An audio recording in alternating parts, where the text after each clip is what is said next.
Hello, hello, hello, and welcome to another edition of Bombers Blast on the College Football Mafia Network.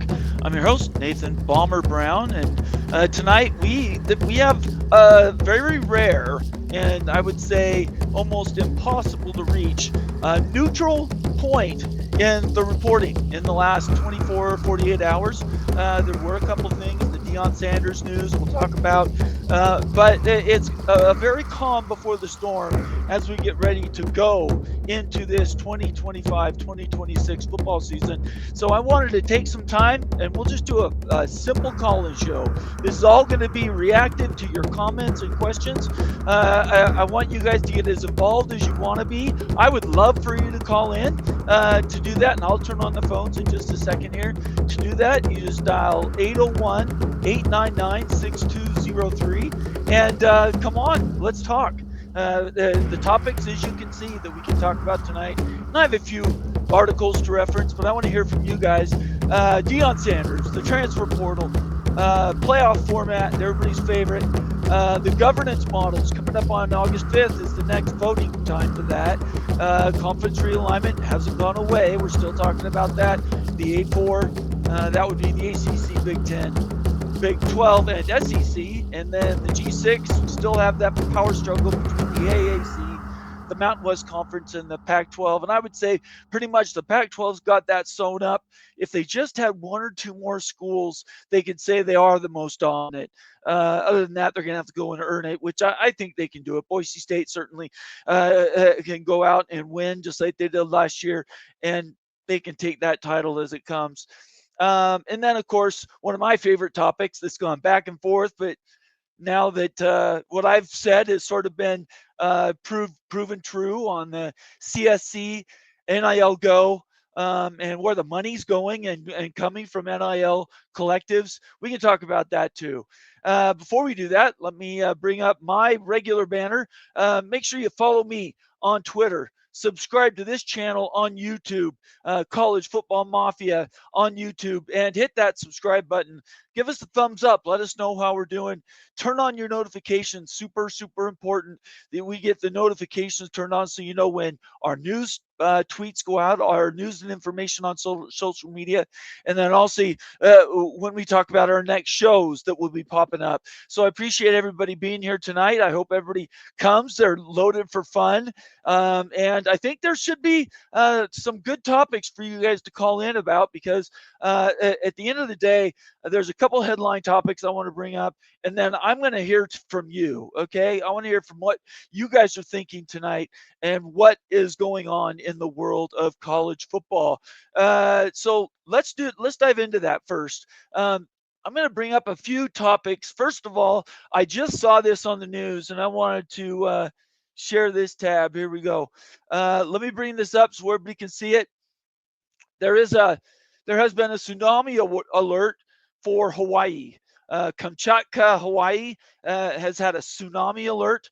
It's a big deal for them to go all the way down to the Pacific coast, but more importantly, Hawaii. So if you have any family in the Pacific Rim, that includes over in Japan or Guam, anywhere in the Pacific Rim, I would be careful, reach out to them and make sure they know and have heard the news that there is a tsunami alert. Colin Rugg put this out, and I might as well take his because we like to post everybody's comments or everybody's references here. Let me bring it back. I'll put it in the comment section so everybody has access to it. But let's read it really quickly. Since this just came out, I want everybody to have access to it. It says, just in, tsunami watch has been issued for the entire state of Hawaii. An 8 magnitude earthquake off the coast of Kamchatka, Russia. That's way across the Pacific, everybody. So if Hawaii's down in the southeast, Kamchatka is up in that upper north. And if you look at Alaska on a map, go across the Bering Sea, that's Kamchatka, Alaska. Or I said Alaska early, I meant Russia. The National Weather Service is currently warning potential destruction on coastal areas.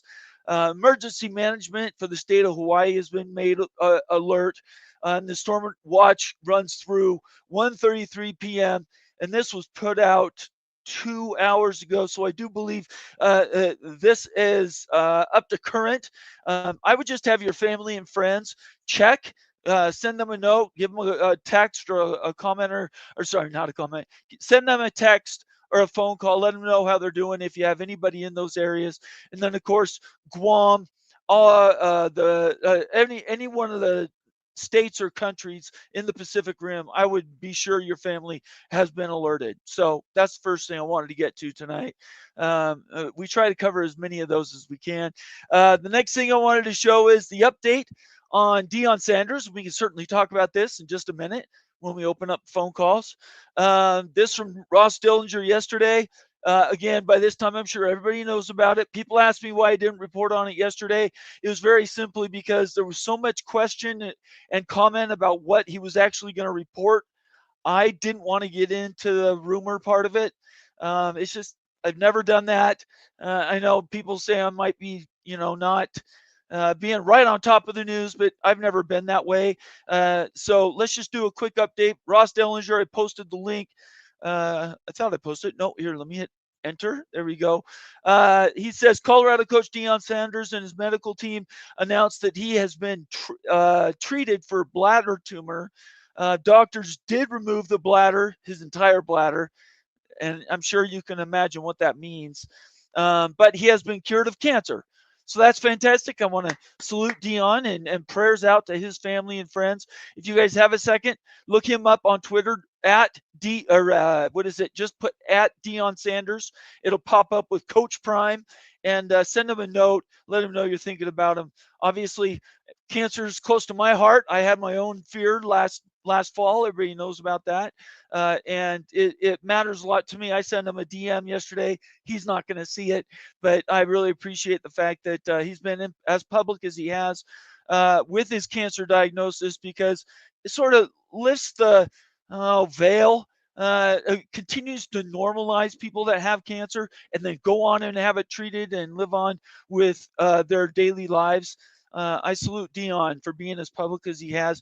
And most importantly, we're very grateful he's going to be able to coach Colorado into the near future, hopefully the far future. He will be on the sidelines this year. And he had a funny comment. He just said, there's going to be a porta potty wherever he is. There's going to be a porta potty really close to him so that he can make an exit if he needs to. So I thought that was kind of cute, making fun of his own challenge. So that's Deion Sanders news. Let's see here, the governance. Let me quickly get to the governance update.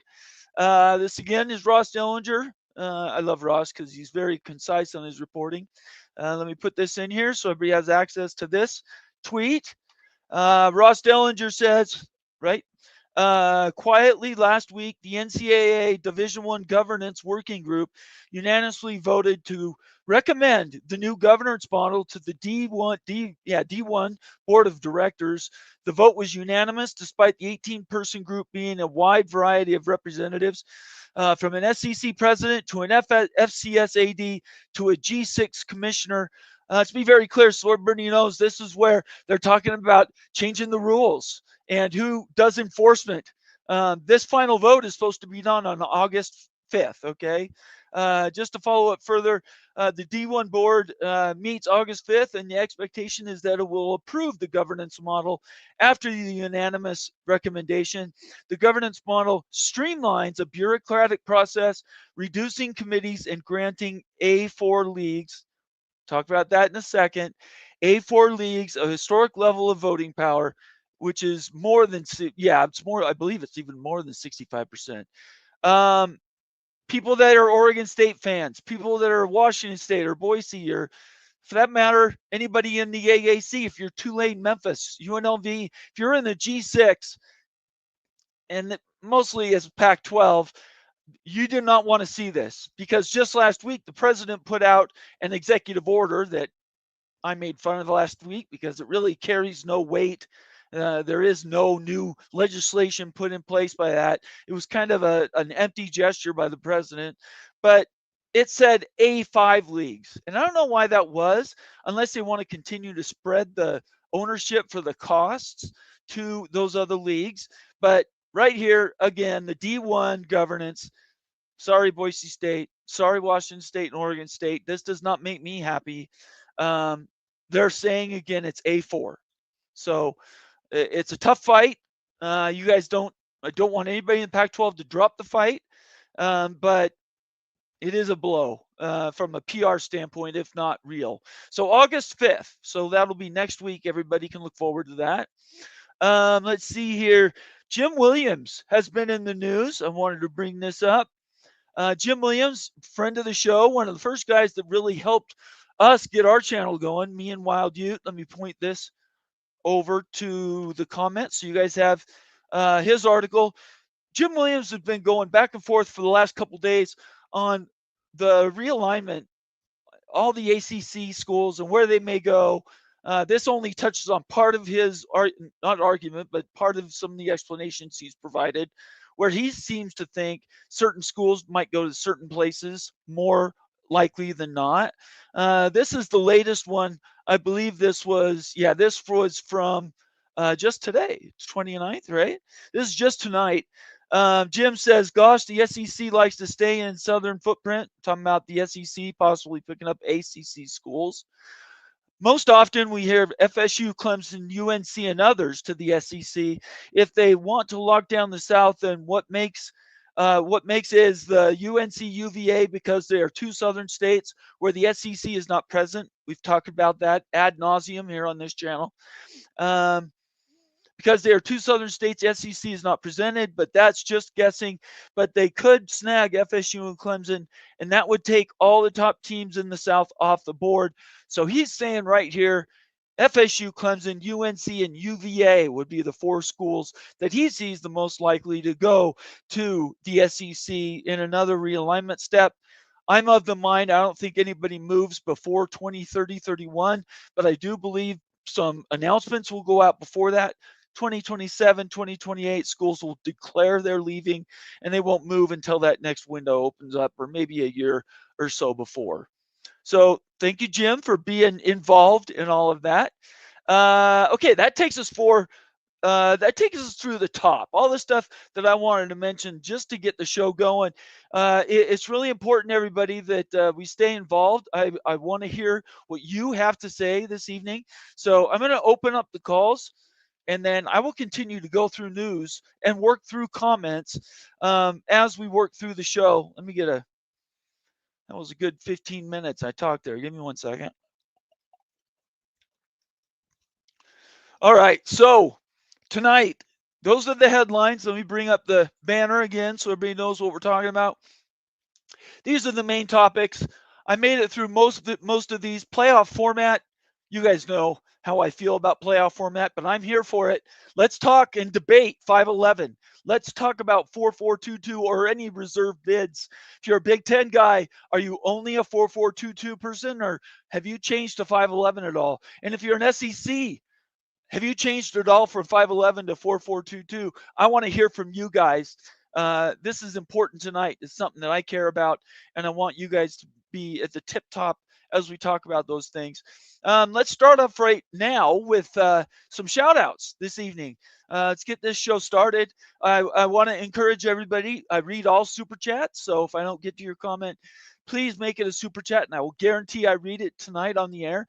We take all super chats. It's been a little bit of a slower July, so I'm not too shy from begging for money to help us keep the lights on. But I appreciate all those super chats, and then of course becoming a new member of the College Football Mafia family. We've had 2 new videos that have come out on the members library. If you're a member and didn't know about those, go over to the main College Football Mafia page. And if you want to become a new member, hit that join button in the middle of the page. It'll give you the options to sign up and be a new member. Or if you are a member, go back through and look through the library. And there are some new member videos, and we're going to be doing even more as we get ready for the season. So super chats, member videos, member posts I defer to, and then I'll take general comments or questions as we go through tonight. All right, so let's start here. MBM, first in the house, I believe. Remember, kids, just say no to auto qualifiers. You have to earn it. No participation trophies here. From an earn it standpoint, I'm with you, MBM. I appreciate earn it. I don't trust at all the committee. If we can nail down the way that teams are picked, I'm okay with this. I'm okay with 5'11 at this point. I'm not going to argue anymore 4-4-2-2, 5'11. To me, I think the battle's sort of been lost. The Big Ten has sort of lost this argument. At some point, I don't know how they're going to fight against the rest of the college football world. It's extraordinary how the messaging has changed in the last month. Let's talk about it here in a little bit. Let's see here. Almighty Finn checking in saying hello. Good to see you, Finn. Appreciate you. Lee checking in saying, MBM, how was a 5'11 earning it on the field? Please explain that to me, Lee or MBM. Call in the show. Let's talk about that. I want to hear you guys defend your positions. Caden the Diesel Freak, one of the great names out there in social media posting. Good to see you, Caden. Let's effing go. College Football Mafia, go Buckeyes. Yeah, we love the Big Ten represented. Bob Swinger, another Big Ten guy, valuable member of the College Football Mafia. Thank you so much, Bob, for your loyalty. You help us keep those lights on every week or every month. Thank you. Hey, everyone, he says. Let's see here. Almighty Finn, I did that right here. Joseph Kerlegan checking in saying, I'm just waiting to see the look on college football fans' faces when the Big Ten returns to controlling college football like they did in the past. And the SEC goes back to the middle of the pack.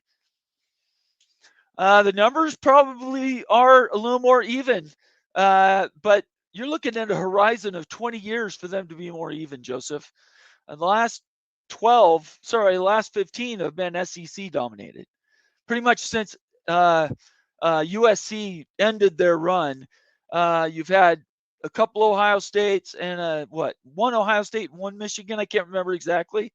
But there aren't any others to brag about. The rest was either old Big 12 or new SEC, current SEC. I should say that. I don't know what you do about that, but it's a good argument. I love to talk about this stuff. It's great to see you, Joseph. It's your Daniel Guy Gash checking in, member, contributor extraordinaire. I appreciate you, Daniel. Thanks so much for being here tonight. Feel free to call in if you have a topic you want to talk about.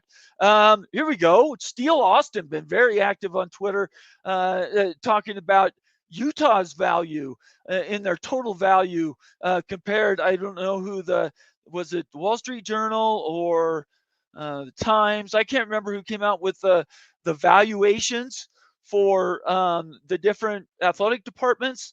I would just say this: there's some creative accounting happening there, but certainly just at first blush, Utah came out and looked really good on that list. And we'll have to see how that goes. I think things are going to start changing as the time goes farther and farther along, but certainly Utah did well this week, if truth be told. Caden the Diesel Freak checking in, gave us a super chat. Where'd that go? Sorry, Caden. It jumped out of my. There we go. Oh, I'm hitting the wrong button. Hang on, everybody. I keep hitting the wrong one. Oh, let's try it now. There we go. Caden, $2 super chat. Thank you. Nathan is a legend. I want OSU versus BYU, brother. From your heart to mine, I would love that. That would be an all-timer. Whether they won or not, I would love that. Even in the playoffs, if we could get to the second round and play Ohio State, I would absolutely love that. Love it, love it. Clint Moses checking in. 5 plus 11 gives hope to all the little guys, including the Big 12. All right, Clint representing the Pac-12 and somebody that I know is passionate about how the Pac-12 is perceived out in the world. It's good to see you, Clint. Thank you so much for being here tonight. Scroll down. BYU Football Shonsky checking in, another valuable member of the College Football Mafia family, saying this explains the Memphis debacle. What does? I'm not sure, Shonsky, what you're talking about. Please get back and let me know specifically, and I'll try to catch it. Chris G. UVA does not give you Virginia. I didn't say that. Jim Williams said it, so don't be mad at me. Yeah, I don't know what to tell you about that. That's Jim coming out and giving his opinion. I don't know if it does or not. I'm not a huge UVA. I think they are a banner banner brand in realignment. I do believe they're probably going to get a call up, but I don't. It's kind of like, well, I won't call out names. There have been others in the past, certainly in the Big Ten, that have come in that were sort of glamour picks or picks to meet certain criteria, like the Northeast TV windows and maybe a lot of money in the Big Ten. Anyway, yeah, I don't know. It's not my opinion. That's Jim Williams. Numbskull News. Good to see you, Numbskull. Great. Someone else to disagree with. Not sure you want to disagree with, but I'd love to disagree with you, Numbskull. Love to hear from you, brother. MBM says, Bomber, Wild Ute did the numbers. It's best to leave for P2 ASAP. I don't. Is there anybody saying not leave, MBM? I think every school should be wanting P2. Absolutely. You got to do whatever you can to get in. I just don't think it's going to be from the valuations that have come out from some of these newspapers. That's not going to get you a P2 invite. It's not near enough. You have to have other things to make that work. Non-school news says 443212. Bob Swinger says 443311. I could get behind that. I would actually like that. That would be great. Mr. Ed Wayner, Houston, University of Houston in the house. I think the Big 12 and ACC would go to the 443311, but like Greg Pflugar, peek around the corner, suggested, they may need to go past 16 to 18, so there could be 3 at-large picks. I don't care. I say the more the merrier. I'd love it to be 24, but I'm a guy that's okay with 76 in the basketball tournament. I don't understand why people want to restrict access. The more games you have, the more money you make, the more money every program makes. And why people aren't wanting that, I do not know. Let's get to see if there's any other new ones. Rock and Rant in the house. Tsunami warning issued for Hawaii. Yeah, I started the show with that, Rock. If you didn't catch it, if you just joined me now, I did start the show with the tsunami warning at Hawaii, and certainly the rest of the Pacific Rim. I think they should be on alert. But certainly, if you got family and friends in Hawaii, there is a tsunami alert. Give them a call. Make sure they're aware. Thanks, Rock. It's great to see you here. Thanks for the reminder. I appreciate it. Let's see here. Let's see. Bomber, I thought you said 2030. I did say 2030. I did say 2030. What I said is some people think that they will leave. They will declare they're leaving by 2027, 2028. They don't leave until 2030, 31. That's my opinion. There's other opinions that are out there that say in realignment, schools to make it to the P2 might leave next year.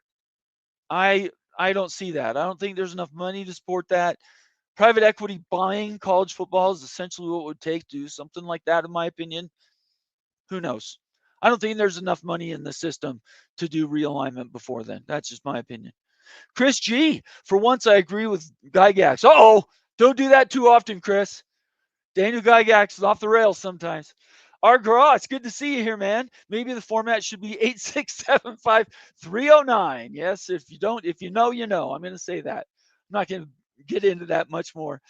Tempest, good to see you, Tempest, another valuable member of the College Football Mafia family, saying hello, Bomber. It's good to see you. A little hint for everybody. Okay, Rock. Can you give me the updated tweet on that, Rock? Post it or send it to me in DM and Twitter, and I'll share it. I don't have the updated one. I just have the one from a half hour ago. I just got lost. Tempest, hello. Another valuable member of the College Football Mafia family saying hello, Bomber. A quick hint, if you're new to the channel, for one thing, subscribe right now. If you're watching on X, jump over to YouTube and look up College Football Mafia and hit the subscribe button. Get involved. We need more members around here, and I certainly would love to interface with you more. Do that over on YouTube. It would really help us out. Hit that thumbs up while you're there and leave a comment or question. If you use my name in any messaging, usually I'll grab those just because I like, calling myself out. It's just a little hint. Just a little hint. Rock says it went from a watch to an urgent action. That's what he's talking about. Where was the earthquake? Kamchatka, Russia. Tony Lawson. Tony Lawson in the house. Good to see you. Kamchatka, Russia. Way, way, way north Northwest Pacific. Just actually right next to and above where Japan is and Korea. I'm not going to do it's not going to be geography tonight. But that's where the epicenter was, MBM. Let's see here. Go Black 45. He knows I love that name. Go Black 45 at Bomber. Would Utah really cancel the rivalry in both teams in different conferences in the future? I absolutely believe they would. Utah wants no part of being anywhere close to where BYU is. You know how you know that? The last 2 years of bitching and moaning from Utah fans about everything BYU. That's the fact. They don't want any part. BYU has more institutional support, has because of the church affiliation, has more members, has a larger fan base, everything associated with it. Utah doesn't want to be anywhere close to BYU. That's fact. Timothy Green and Ute would tell you that, I think, in the long run. Timothy Green in the house, soldier out there on the East Coast, on the West Virginia mountains, Appalachians. Appreciate it. Let's go, college football fans. Let's get ready for another great show. It's great to see you, Timothy. I appreciate it. Nebraska Steve. Hey, Nebraska, hit that subscribe button, would you? All these people are on YouTube. You know how I know? Because I can see that little YouTube. You see the N? I can see the little subscribe. That's where you're watching me from. Hit the new subscribe for me, buddy. Turn on your notifications. I'd appreciate it. I want CFP of each P4 champ and runner-up and top 8, not among the P4 conferences, top 2 finishers. Each team rated by its sum of conference wins plus P4 non-conference wins times team's opponent's average win total. Nebraska, I'm sorry you lost me. That sounds like a fun math problem. Not my strongest suit. If you are on Twitter, if you wouldn't mind shooting that to my Twitter address at B12 Mafia or the College Football Mafia, and shoot that over to me in a DM. I'd love to have a conversation with you about that even more. If you want to, I'm going to open up the phone lines. Call in and let's talk about it. Tell me exactly what you mean, because that may be something that I like. You sort of lost me at hello. Yeah, we'd have to get into that in more detail. But Steve, it's great to see you here. Make sure you subscribe, all right, buddy? I really appreciate it. Let's see if there's anybody else. Daniel says, check your DMs. So I will check my DMs here. Let me go here. Check my DMs. Give me 1 second, everybody. Let's see. I don't see a DM from you, Daniel. Oh, yeah, I do. Refresh. It says it's locked, Daniel. Oh, here we go. All right, share this tab really quick. Let me get this up so everybody can see it. Let me bring that down. Sorry, these things are important. I want everybody to be aware when we're doing stuff like this, and they should be on the alert. Let's get rid of that. Okay, let's see here. Let's do this.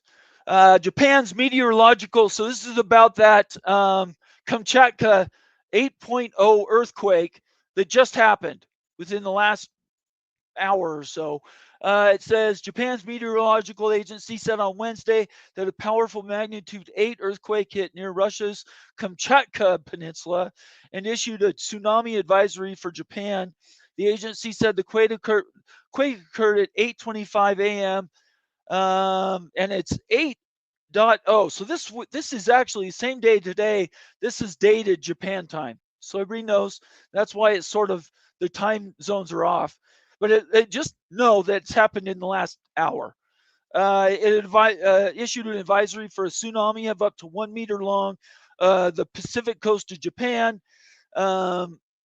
Talking about Hokkaido as the northernmost island of Japan. Let's see if it says, what is it? The national, so this is for the U.S.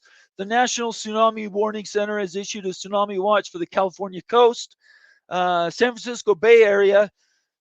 Now this says 8.7 magnitude. So I don't know why there's two different reports. But whatever. 5:40, which was just 20 minutes ago, is when this alert went out for California. Again, it says 8.7. Where is it mentioned? Do they readdress Hawaii in here? I don't see Hawaii readdressed. All right. So I'm not going to worry about the rest of that. Just know if you're in that area and you have family or friends on the Pacific Coast, anywhere on the Pacific coastline, and you need to let them know that this tsunami alert has gone out. You never know when a giant tsunami will strike. They're really silent killers, and they can decimate low-lying areas. Take it seriously, everybody. I take it seriously. I want you guys to take it seriously as well. Okay, that's enough of the shout outs. That's great, great news. I appreciate everybody help keep me on track. Let's see. We've got a bunch of great, great comments tonight. I will absolutely get to as many of these as I can. You guys, I'm here for you. So I'm going to open up the phone lines right this second. Let's go on. All right, my phone lines are open. That would be 801-899-6203. And let's talk about these topics. I've gone through a few, but there's more. Anything you guys want to talk about, I can be right on top of that. But here's some topic ideas. Deion Sanders, the transfer portal. I didn't get to that transfer portal news. Let me headline that quick. Have a call. Give me a second. Call from Caden the Diesel Freak. Caden the Diesel Freak. How we doing, brother? Nathan the Bummer. How are we doing tonight, good sir? And how are you doing? I'm doing okay. Just so you know, I'm trying to keep my calls shorter tonight, so we got a few minutes. I just want to make sure you and I can talk all night, but at some point we'll have to cut you off. No. I know I get you, but let's first start off with the business at hand, shall we? Sure. With the whole playoff and all that whole shenanigans going on over there in the offices over there with the NCAA and their suits and ties, I mean, come on, guys. Can we just not come to an agreement of a 12-team playoff? I mean, it's already been good so far. I mean, sure, I like at least a little bit, one more Big 12 team in the national championship picture. Well, ACC, we know Clemson's garbage, and Florida State ain't going to do nothing. I mean, let's be straight up honest. Come on, please. So you are still an advocate of 511. Yes, like Nathan, I'm only being honest because, like, I love the Big 12, and the Big 12 has so much talent, and there's a lot of great teams in the Big 12 that I'm like, come on, please step up so we can play y'all in the national championship, because I am getting bored of hearing Michigan, Alabama, Notre Dame, like Clemson. I am done hearing them guys up in the house talking so much crap, and it's like, you gotta be kidding me. So I just want to make sure that everybody knows, you and I have talked about this before, but you're an Ohio State fan. So for you, it's not a problem of having access. Your team's going to get in every year pretty much. Getting into the playoff, do you care if it's 4-4-2-2 or 5-11? Do you not care which format it is? You just want more schools represented? You just hit my point on the head there, Nathan. I don't care which system it is. I just want more competition, because I've said this before. Notre Dame is no competition. Alabama, forget about them and Clemson, and Penn State. I don't know what's going on over there in College Station over there. I don't know what's going on over at Beaver Stadium, but Nathan, I just want more competition for Ohio State. Okay, Georgia's at least a better team, way better than Alabama, that's for dang sure. And you just read my super chat. I want OSU versus BYU.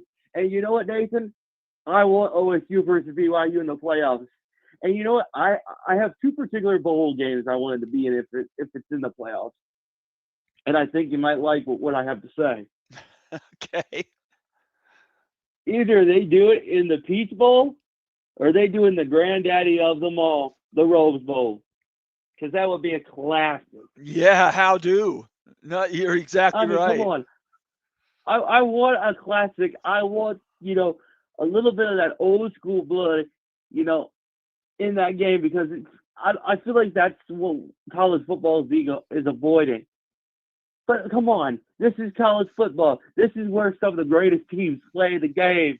And okay, there's terrible teams too, but that's just because they're awful or they just have a terrible program or they've done stuff that's stupid. But then you got great programs like OSU, Georgia, Iowa State, BYU, Arizona State, the Sun Devils. I mean, come on. I've said this on Twitter, and you know how many people in my fan base has hated me for saying the comments that I did? I've gotten over 200 negative comments regarding those comments that I made. Really? And my whole entire fan base hates me for saying the Big 12 is competition. Well, I've really been rejected by my own fan base. Well, I don't like to hear that. I don't want anybody to be rejected. But I appreciate your opinion and the fact that you're not afraid of talking about this stuff. There's a lot of people that are afraid in some of these conferences that I must admit, I do believe that the SEC and even the Big Ten, for the most part, they don't want any part of more teams from the ACC or the Big 12 because you run the risk of losing. And they'd prefer not to play them in the first place. So who knows where we'll be, but that's kind of what it's looking like right now. But you also have to point out there's some instances like a fan like myself and you, we want the classic games that I've never seen. I probably watched all day. OSU, Iowa State, OSU, BYU in the playoffs. Two physical defenses that know how to play 60 minutes of ball with no excuse. BYU is a defense that I've watched over the last year in tapes, and I said the way they play their blitz defenses, and this show's called Bomber's Blitz. Well, you know what, Bomber? Truth be told, BYU's blitz defense is what kept them alive during last season with Coach Carnage and them. And I feel like if they keep doing more blitz defenses like zone 1 defense, zone 2 blitzes, like Tampa 2 blitzes, that's what's really going to help them also against Iowa State because Iowa State's going to be playing that run ball game. Iowa State's got that backfield and also their wide receivers. So if they can play a little bit of mixed defense, like zone blitz, man-to-man blitz, it's going to really help them, especially Iowa State. I told a friend of mine who does an Iowa State podcast, like, if y'all could play a little bit of that mixed zone blitz, man-to-man defense, and that little bit of blitz pressure, that's what's really going to help you guys set over the edge. But also, that's a Big 12 title, and then, that goes to the playoffs, and then you play against one of the greatest national championship teams of all time, my reigning defending undisputed 9-time national championship, Ohio State Buckeyes. Okay, we got a Penn State fan in the building. I'm not trying to throw shade at you. I'm just trying to tell Bomber my honest opinion here. So, to the Penn State fan, just being truthful. I really, really appreciate you calling in. We'll continue to do this. You need to make sure and watch on Twitter. We will be doing our conference breakdowns coming up in these next few weeks. It'd be great to have people talk about those things. So look for those shows coming up, okay? I will, Bomber, and I need you to also follow me on Twitter. Follow me on Twitter at Hollywood Caden, the final boss, because I got some things on my mind about the Big 12 I'd like you to take a look at. And okay. I'm going to be posting a video on my Twitter, and that's at Hollywood Caden, the final boss. That's at Hollywood Caden, the final boss. Okay. On Twitter, because I've got some opinions on the Big 12 that I think you might find interesting. Okay. But I'm going to tell you what, over 200 Buckeye fans have literally disliked my comment. I've really disliked my post and told me on Twitter in direct messages, in my DMs on Twitter, like, my stuff's stupid. Quit saying we're going to lose to a team in the Big 12. I've told them before, and this last week I said this. Everybody's saying that Ohio State's an unstoppable team. We're an invincible team. Like, we cannot be beat. Okay, then I got to let you go, okay? I've got another caller. All right, Nathan. Have a great night. We'll talk soon, okay? And a go Bucks, good sir. Okay, see you later. Bye-bye. Call from Steve, and I was calling to clarify. Hello, Steve. How are you doing? Yeah, hi. I was calling to clarify my comment about my preferred college playoff format. Okay, Steve, just tell me which Steve you are. I have all these I'm comments. Nebraska. Oh, Steve. Nebraska. Excellent. Thank you very much for calling. I appreciate it. We need. Yeah, thanks I for miss having me on. Nebraska. College football Oh is yeah. better when Nebraska is back in the driver's seat. Oh yeah, the good old Big 12 times, right? The Big big Eight. old OU Yeah, let's Nebraska go. matchups. Yeah, those were a All hoot. right. Yeah, Yeah, I go love ahead. that. Yeah, so yeah, sorry for the confusion. So what a simpler explanation for what I'd like for college playoff format is just basically the 2-2-2-2 auto qualifiers, and then you have the 8 at-large teams determined by a mathematical formula rather than by a committee. And I think that this is something both the SEC and the Big Ten could agree on. So, are you an advocate for these play-in games, more play-in games, less determinative, or more determinative, less politicking?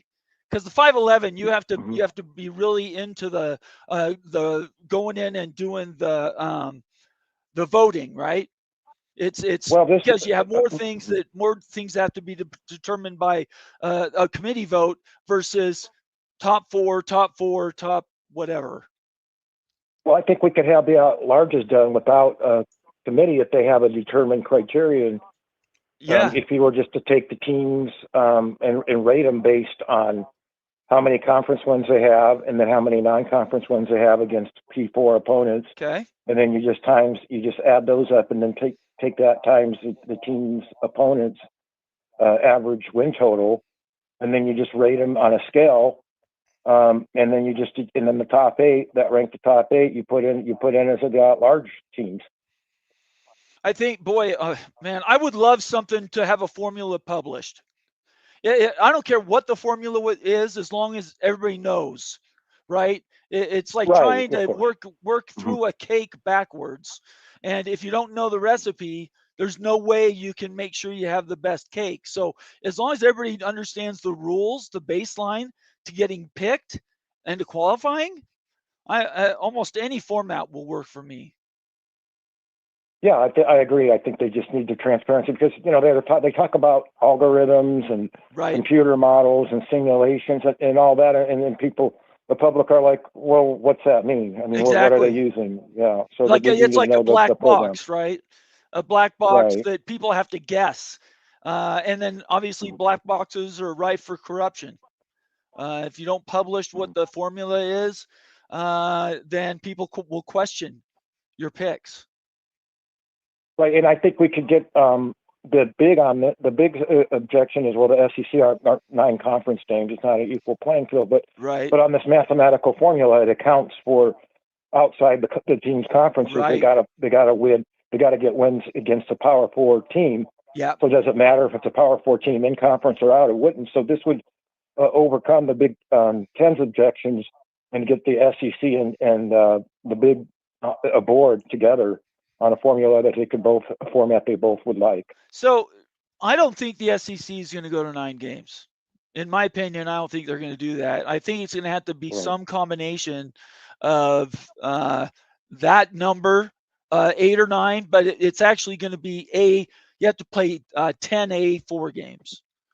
Well, I think when they go to expansion, though, don't you think when they go to a 18 or 20 team conference, then they'll have to go to 9 conference games. Yes, I don't think they're going to go to that until that point. But in the meantime, I think that they could get agreement if they have to be rated on wins against Power 4s.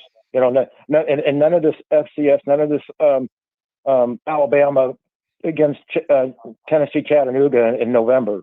I mean, they're not going to be motivated to do that, right? If they're being rated, if their at-larges are being rated based on what they're doing on the field against Power 4s. Yeah, and I'm not sure everybody's going to have a different opinion about this, but everybody bitches and moans about the SEC doing Morehead State in November. Why doesn't the Big 12 do the same thing with some of their non-cons that are against either G6 or FCS opponents? There's nothing stopping these other conferences from doing those November games. We're letting them get away with it. Nobody's challenging them on it by doing their own because it's an additional buy essentially at the end of the year. I don't understand why every conference doesn't move some of their non-cons to November. Well, I think the SEC likes these late November games because they're so physical and they beat each other up so much during the year, and they need a break, and the backups have to get in and want to see some action. So that's their chance. And Nebraska does the same thing, but as the SEC teams, if they just do theirs earlier in the season. I think they played Northern Iowa last year, the Missouri Valley team, but they just did that in September. But I guess because the SEC's, that's what they're thinking. Well, we're so physical, we beat each other up all season. We need a break towards the end of the season and rest up for the end of the season and into the playoffs. So that's probably what they're thinking. Well, I love your idea. I love the creative thinking, and I think we need more of that. Unfortunately, it doesn't seem like it's like the inmates are still running the asylum of the college football playoff format. I can't understand why this wasn't a slam dunk. 16 teams, first 5, the rest are just play-ins. That was very simple.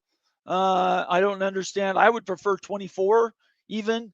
But I would love that. I would love 24, but then now you're really basically making it a 5-round. Yes. You're making the college football playoffs 5 rounds, and I just don't know how easy the logistics are of that, and how hard it is on the. Remember, they're still student. I know some of these guys are getting paid some good money now, and they're almost like professional athletes, but the average football player isn't getting big. NIL money. They're student athletes, and the academics should still matter. Academics still. I know it's all about the money, and shouldn't be all about that. So I kind of want to keep it at 4 rounds and not make it essentially a 5-round playoff. And I think that's the problem with play-in games. Yeah, I think you're right. Extending the playoffs. That at the end of the day, I think is going to be the big question: is what they do with those games, and who gets as many as they can in. The problem is Big Ten is really afraid, and this is the bottom line. Big Ten's afraid they do play-in games, but their teams don't get in because they weren't high enough in their college football playoff ranking. So, I don't know what they're going to do to square the circle. Yeah, it'll be interesting to see how things play out here and what they go with in 26. 16, I think everybody's on board with the 16 teams, but I think when you get past that, I don't even think the NFL has their playoffs past 4 rounds. And we want these college kids to do more than that. So let's see, there are 14, 16, 14, 8. Aren't there in the NFL, there's only 1 bye. So I think they still have, it's still 4 rounds in the NFL, right? Yeah, and that's where the line, I think, has to be gone. I love 16, but I just think, but then again, I think on FCS, don't they have 2014 playoffs? They do, yeah. And I don't know why. So, it's not rocket science. I don't get it. Yeah. So they do. I guess in the FCS level, they do the 24 teams, and they'd have to do that in 5 rounds. But then I don't think they have I don't know if they don't have the conference championship games. Yeah, these are questions we're gonna have to really sort through, I think, Steve. Yeah, it's interesting to see how this develops. So yeah, a lot to talk about there. So hey, I love your show. Thanks for having me. Thank you. You bet. And go Big Red. I want Nebraska to win. Yeah, Raiola. They've got a good QB. Offensive line's going to be better this year. Depth at running back concerns me. I know all my Husker friends are saying 9-3, and I just kind of chuckle and say 7-5 is real. I bet the under if they're going to bet you on that. Bet the under, but I think 8 wins is doable for Nebraska this year. So college football is better when Nebraska is good. That's all I'm saying. Yeah, I loved them in the Big 12, but the money's in the Big 10, so they're not. That's they're not as successful there, but they're making the buck. So that's at the end of the day. You're in a tough conference now. So yeah, we got Nebraska's got to show up with their big boy pants on every conference day Saturday. Thanks for calling in. Go Big Red. Yeah, thank you. Have a great night. We'll talk to you later. You too. Okay, bye-bye. Hey, I didn't clap for Caden either. I'm clapping for both those. Those are back-to-back calls from Steve and Caden. Thank you so much, guys, for calling in. I appreciate you. If you want to join the show, 801-899-6203. And let's talk about some of these topics tonight. Deion Sanders, transfer portal, playoff format, governance models coming around August 5th, conference realignment, A4, ACC Big 12, SEC Big 10, or the G6 realignment, Pac-12, AAC, Mountain West Conference. And I don't care the others you want to throw in there. And then, of course, last thing, my best topic, because it's one I've done the most research in, and that is the CSC, NIL Go, NIL money, and where that all comes from and how it makes it to the players. And I should have put CBA on there too. I should do that right now. So those are the topics tonight. So call in right now, 801-899-6203, and let's talk some more. Let me add CBA to this thing right here. CBA. There we go. I want to make sure I get that topic. Okay, there we go. Oh, let's do this really quick. A quick reset. We're almost an hour in. Make sure a bunch of people, over 100 people watching on YouTube, you all should be subscribed right now. If you're not subscribed, I'm holding you accountable. I will call you on it later. So hit that subscribe button right below the picture you're watching me. Also, give us a thumbs up. Turn on the notifications that you have on Twitter and on YouTube. Turn on notifications so you know when our shows and our tweets go out to the world.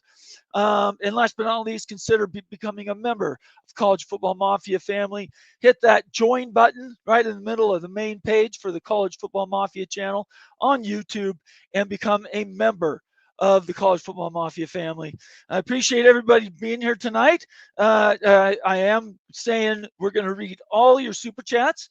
So if you want your comment to be read, obviously we're filling up a lot of our time with phone calls or super chats. All right, let's go. Got another one. Let's see. Call from. Hey, it's Jason Watkins. Jason Watkins, Hall of Fame college football. How you doing, Jason? What's up, my guy? How you been? I've been doing okay. Busy. Yes, sir. Yes, sir. I see that. So what's on your mind tonight? I just wanted to bring up this stuff about, we still keep talking about this 8 games versus 9 games and all that other stuff, but most people aren't even paying attention to the fact. I feel like it's just such a dumb topic because of the fact that, again, the ACC does it too. They're even over there talking about it. And then, you just said it yourself that the Big 12 could do the same thing. And on top of that, nobody ever brings up the fact that every SEC team is mandated to play another power conference school in non-conference. Right. They're mandated to do it. So, and a lot of them are playing 2 of them. So you've got 10 Power 4 games. Right. All together. And the bottom line is they're still, it is the toughest conference in the country. So when you're going up against that week after week after week, I get the look of what it looks like in the when it comes to the end of the year. You play that cupcake game in between, like the Iron Bowl and your other one. You know what I mean? Yeah. Alabama always does that right before the Iron Bowl. You know what I mean? And so I get the look of that. But the truth is, look at the reality of it. They're still playing the best schedule in the country. I'm sort of over the 8 versus 9. I always thought it was dumb in the first place. I think it's dumb because the SEC is one thing making that argument, but certainly the ACC can't make the same argument, and they're only playing 8 games. So I think it's a red herring. But a lot of them are one of the 9th games or the 10th games for the SEC because they've got a lot of those rivalries that are in state and stuff. I know what I'm saying is I'm sort of over the argument. 8 versus 9 to me is not where we should be spending our time. We should be spending our time on the format itself, and let's just settle on something. 5-11. I don't care what it is. 1-1-1-1 1-1-1-1. I don't care.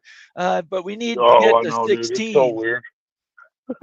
We need to get to 16, Jason.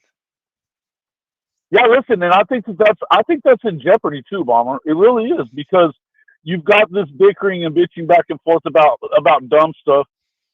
And I'll just throw this in there. What are Kurt Signetti and Rhett Lashlee running their mouths the most last week about I that don't know. stuff. I don't understand that. It's like you don't hear Ryan Day saying it. You don't hear Dan Lanning saying any of that kind of stuff. No. You know, you don't hear Dabo Swinney saying any of that kind of stuff. No. And then you've got guys like Rhett Lashlee and Curt Cignetti, they beat one team that had a record of 500 or better. One. Yeah. You know what I mean? And look, you go undefeated, it matters. Whether you played a bunch of G6 schools or you played, 12 A4 schools, going undefeated is going to be rewarded. Well, yeah, but they didn't go undefeated. No, I'm saying anybody who comes close, 11-1 is pretty close, right? Yeah, 11-1 is pretty close. Well, listen, I'm just saying the fact is, you have to look at the strength of the schedule, no matter what. Whether you look at it from the start of the year or right. I know that your argument has been, let's look at it 4 or 5 games in. Yes. Let's start ranking teams then. Yes. That doesn't help the TV. That doesn't help content creators who want to talk about certain things. Right. But I get what you're talking about. That is true. That being right. But that being said, though, I'm okay with the rankings start mattering later into the year when we actually know what these teams are. Because the truth is, even whenever a team has a lot of people back, doesn't necessarily mean that they're going to be the same. Right. A la Okie Light last year. Yes. They had 20 or 22 returning starters and going 0-9 in the Big 12. Yeah. I think they're in trouble, man. I think they're in trouble. That's we're gonna have to do a show. We should do a crossover preview show of the Big 12 and the SEC. Let's get that on the calendar. You and I. Let's do it. I'm in. Okay. All right. We'll work on that offline. I appreciate you, Jason. Tell everybody I saw in here. Are you going to do a show tonight? Get everybody a call, heads up on what you're doing. Yeah, I'm in Florida. So I'm going to try to do it. I'm going to kind of get everybody into what we were doing while we were up here. But if I can get it to work right, I've been struggling doing it the last day or so. But it's okay. And I got dehydrated as heck today, so I'm working at it. But I went and got some food in me and something to drink, and I should be good to go. I'm going to see if I can get it hooked up. We'll be going in about 30 minutes. We're going to talk about some of the stuff that why I'm over here, and then some of the plans that we got coming up. And then we'll probably talk about some of these other things like that, and a lot of the narratives that, thankfully talking season is almost over and games are about to start because I'm so sick of some of these talking points. So, yeah, it's been. So you probably just get a little bit of rants coming out of me, a little bit of ranting. That's okay. Rants is where we live, brother. You have my support. That's where we live.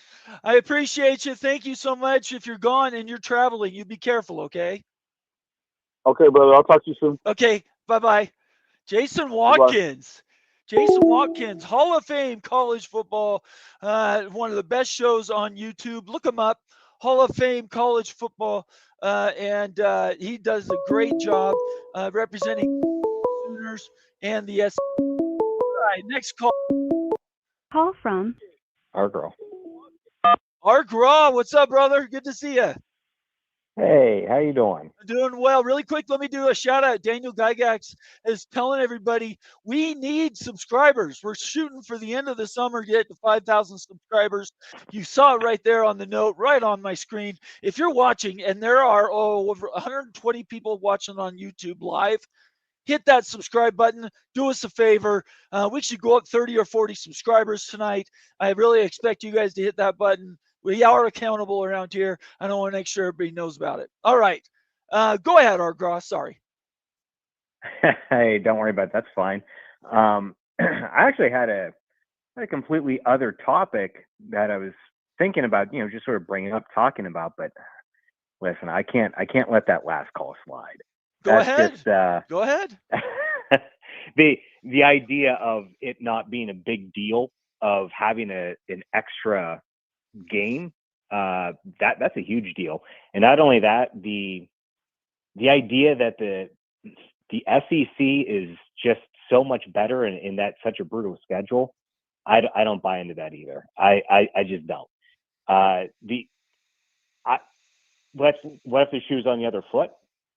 And what would people in the SEC say if all of a sudden one day the Big Ten said, you know what we're going to do? We're going to play 7 conference games. Right. They would probably freak out. So it's the same principle, just, apply it the other way around.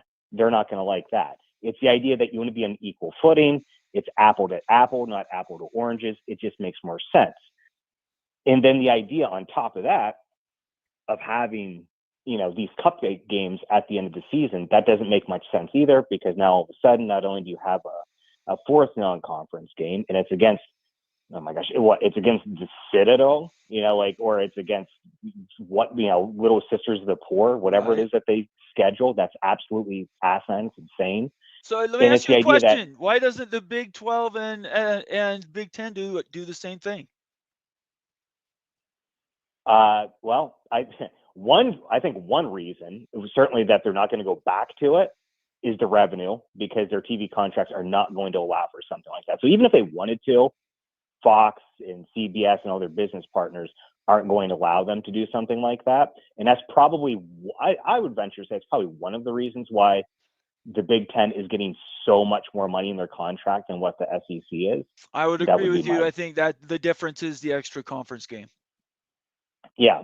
Among other things, I think that there are some other things as well. But I think that's one of the reasons why they're getting more money. Right. But that's that's not, it's here nor there. But it's the idea, though, that when you play a game like that at the end of the year, now all of a sudden your conference has everybody just won, and it makes your conference look better, as opposed to half of your conference taking a loss. And the people that are ranked remain ranked because of that. Or maybe if you're on the bubble, you stay ranked. Or, it's the idea that maybe you're ranked high, but you still continue to win.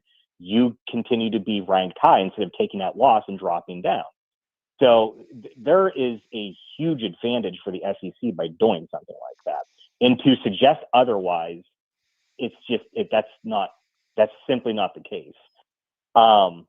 The other thing too, of the idea of this brutal schedule and the SEC is just so much better. It's almost like these people in the SEC have blinders on. Listen, I'm not an Ohio State fan. I'm not, but boy, not only did they win the championship, they throttled everybody that was by far the best team in college football. That belongs to the Big Ten. The Big Ten had more teams in the playoffs. They had a higher winning percentage in the playoffs. The last time I checked, they won the head-to-head against the SEC. What was it, 5-1 in the postseason? Bama, who the Butt Bowl team was that was supposed to get in, got embarrassed by, of all teams, 8-win Michigan with no quarterback. And then the hottest team, supposedly the hottest team in all of college football that nobody wanted to play, South Carolina. Pretty sure Illinois took care of them, no problem. So it's the idea that, we need to get off the SEC narrative and the idea of, they just beat each other up. That's simply not the case. Last year, it showed that the Big Ten was the better conference. So they cannot keep using that same talking point. So that was a bit of a tangent. That was me taking care of the first part that was sort of brought up. Okay. The other thing that I was going to bring up initially was I don't know if this was brought up or talked about at all at any point by you, but I did just see from a couple of days ago about Iowa State that they are looking at increasing ticket prices, and they're running into a huge deficit, and they're going to do a renovation and whatnot. Yeah. Is that something that you did talk about? I haven't talked about it. It just gets buried in some of the other news. Iowa State has been one of the loudest complainers of the new sort of economics in college football, the loss leaders, in other words, debt spending. They've tried not to spend a lot of money and debt spend, and now they're getting to a point where they're running up against states that are going to supply money to their universities, and so they're in a money crunch. They're not the only ones, by the way. They're just one of the ones that's announced kind of what they're trying to do to offset those costs. I personally, look, if you want to compete, it has to be your entire fan base, your entire organization, from a brand new newborn all the way up to the 99-year-old super grandparent, all those people are going to have to pay more money to keep these programs afloat. Right. And that sort of, I guess, brings me to sort of the bigger question of, what do you think, where does that take us moving forward with the sport? Because things are already getting expensive as it is. Right. When you look at a program like Iowa State, and they're not by themselves, they're not alone. They're looking at ways to increase revenue, so they're going to have to raise ticket prices. Yeah. And for some schools, ticket prices are already a lot.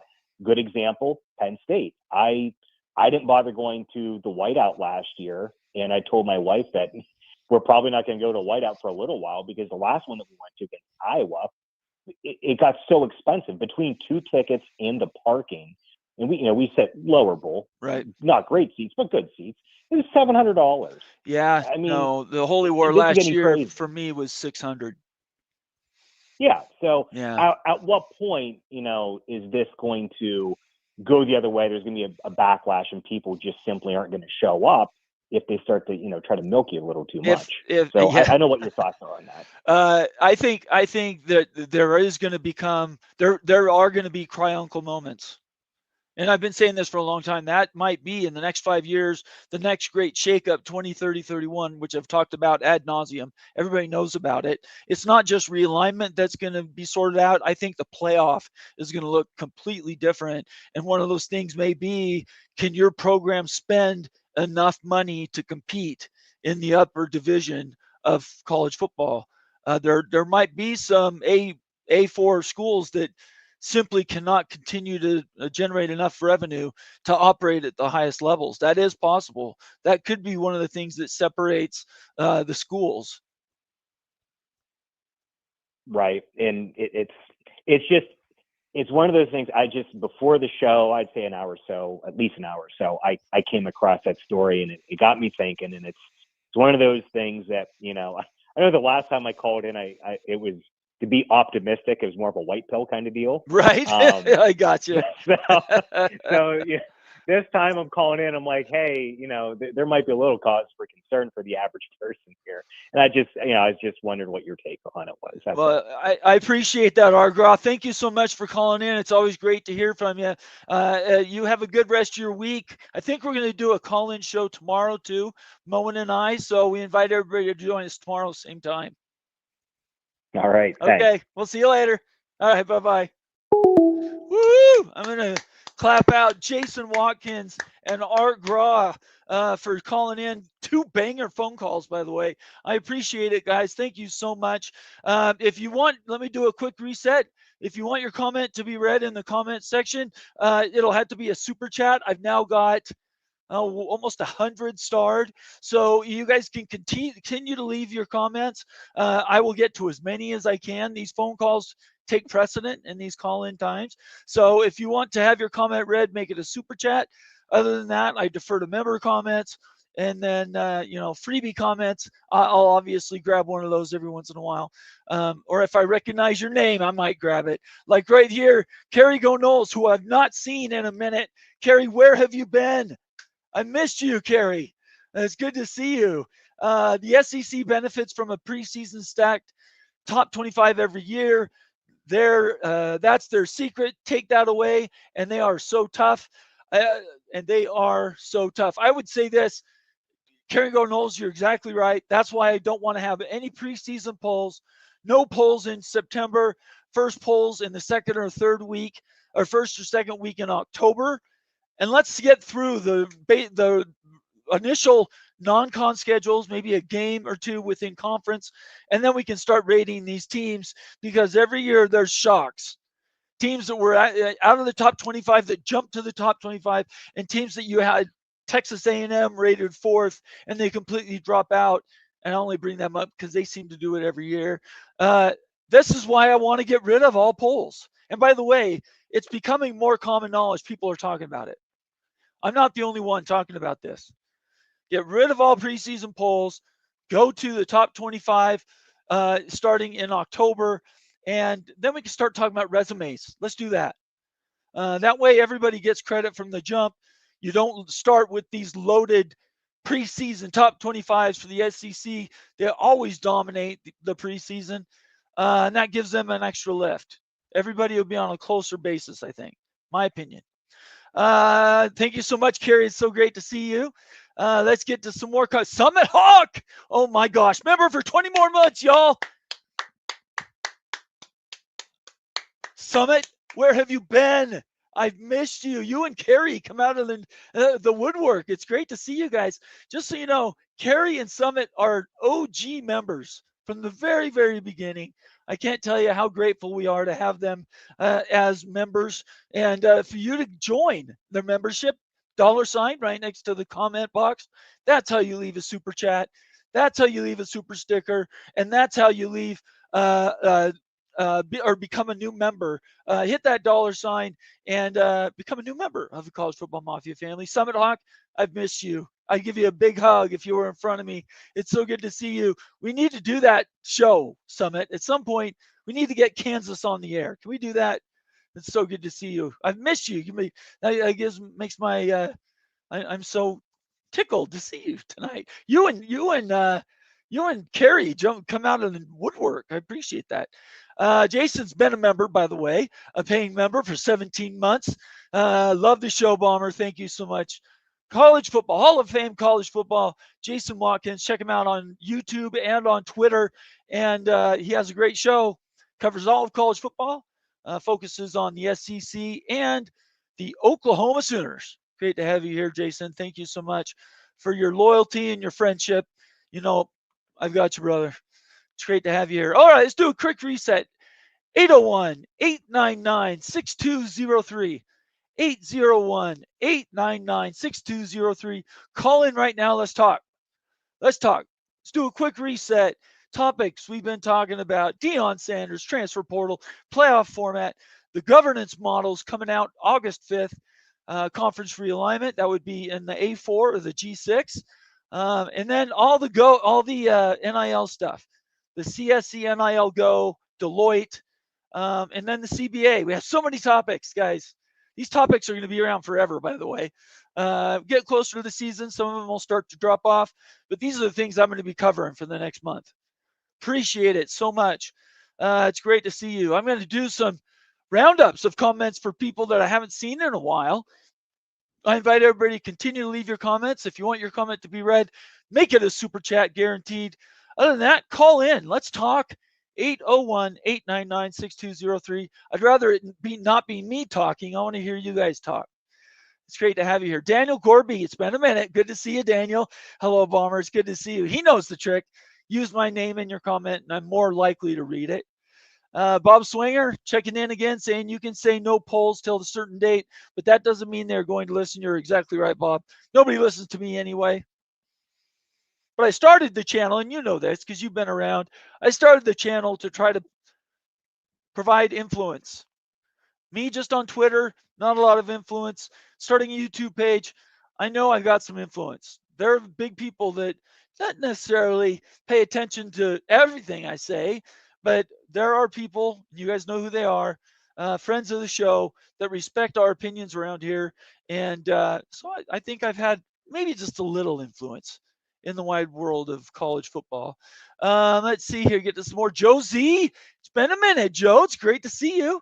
Joe Z is a longstanding member of the College Football Mafia family. They always have Arkansas in the top 20. Yeah, I'm telling you, SEC schools, there's usually 9 or 10 of them in the preseason top 25. I mean, it's just, let's get rid of the preseason polls altogether. I'm sorry. It's just, I've wanted that forever. Yeah, I've just wanted that forever. Another call in. Excellent. Call from Daniel. Daniel, what's up, brother? Fun and excitement. I'm a little concerned about the A4 having that much sway in the NCAA governance model. Okay, tell us why. You need to also have a healthy G5. You also have to have healthy non-football conferences. Right. Are you? I mean, a lot of it is. I mean, if you're going to have those 4 conferences set up the whole entire model, where does that leave a MAC? Where does that leave a SWAC? Where does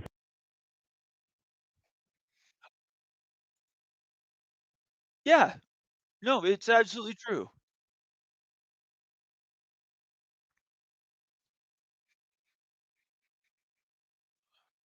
Right.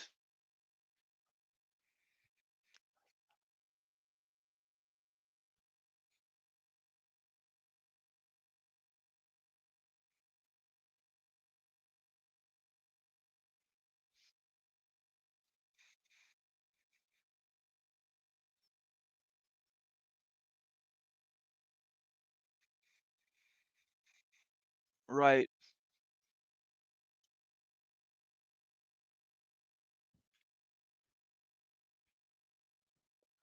Uh-oh. Hang on a second, Daniel. okay? All right, sorry. That was my fault. Operator error. That's my fault. I tabbed out because I was trying to share that other screen, Daniel. I apologize. You dropped out about halfway through. If you just want to jump Okay. ahead in what you were saying, that's fine. Okay. What I was saying was that the SEC and Big Ten trying to start dictate models, it's going to be really messy. And also, I sent you a screenshot from the latest update on the tsunami warning that they have on the West Coast. Let me see. It was in your DM. Yeah, let me check it really quick just while we're talking here. Okay. So it says tsunami watch update. The time of arrival is estimated as early as 12:15 a.m.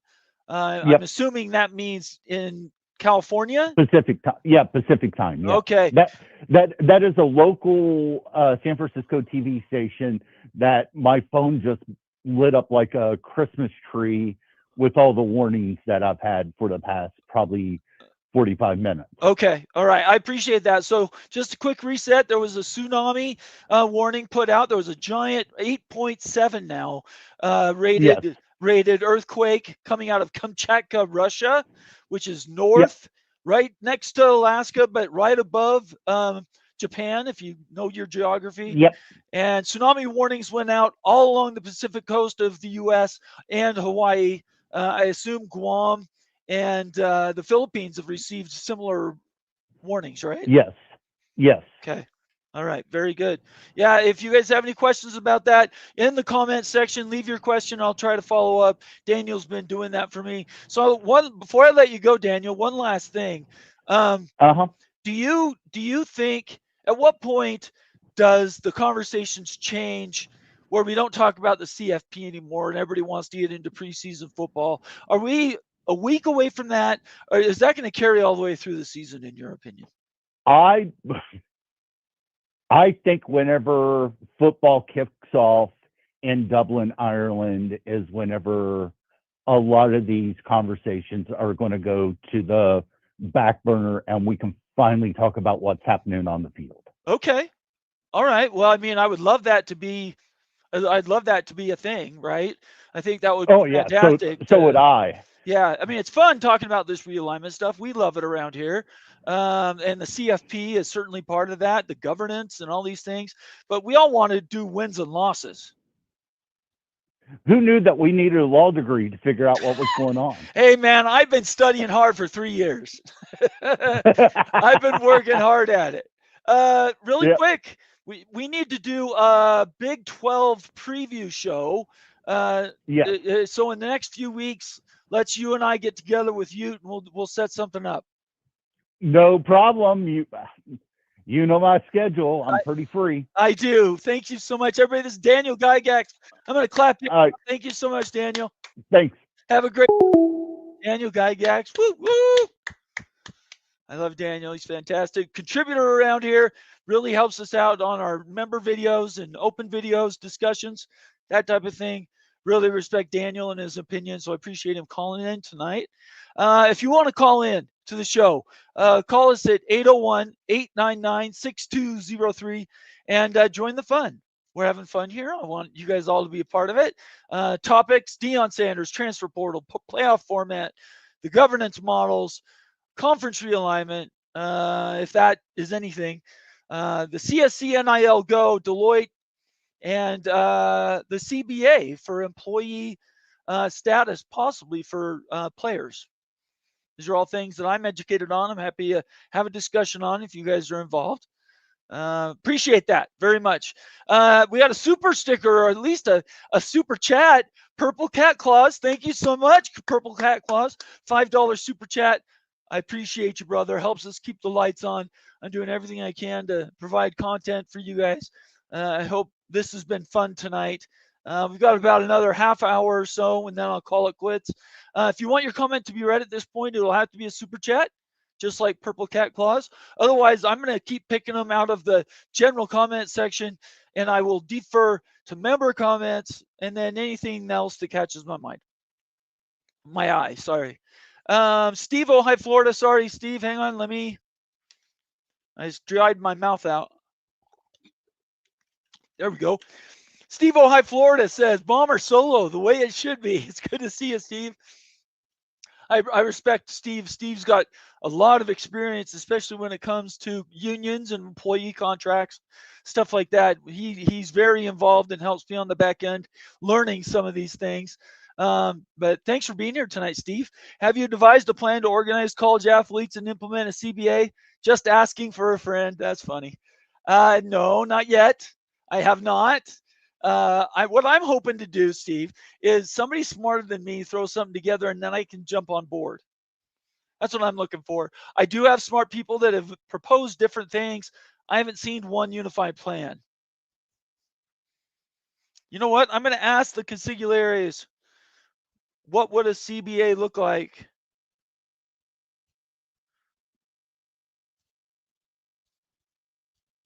I wrote it down, Steve. I am going to ask my consigliaries what exactly a perfect world would look like. I'm gonna search that out. I promise you. I will do some work on that. It's great to see you, Steve. Thank you so much for joining tonight. If you want to join the show, call us live, 801-899-6203, and come in and let's talk. Get to some more comments. Purple Cat Claus. Jay Williams stated on 365, that's Jim Williams, networks really can't handle money-wise more than 2 top-tier additions to each in the SEC Big Ten. I agree with them. Well, I think the SEC could go to 4. I think you could go to 40 teams between the 2 conferences, and I believe the Big 12 / ACC mud fight, whoever wins that goes to 20, and that could easily get you to 60 teams. But I digress. UNC, UVA, Notre Dame, Miami, respectively. The Big 12 needs to use private equity and alternative TV streamer money. Everything you say there, Purple Cat Claus, I agree with you. The Big 12 needs to spend, do whatever it can to bring in the next best brands to the Big 12 conference if this was to happen.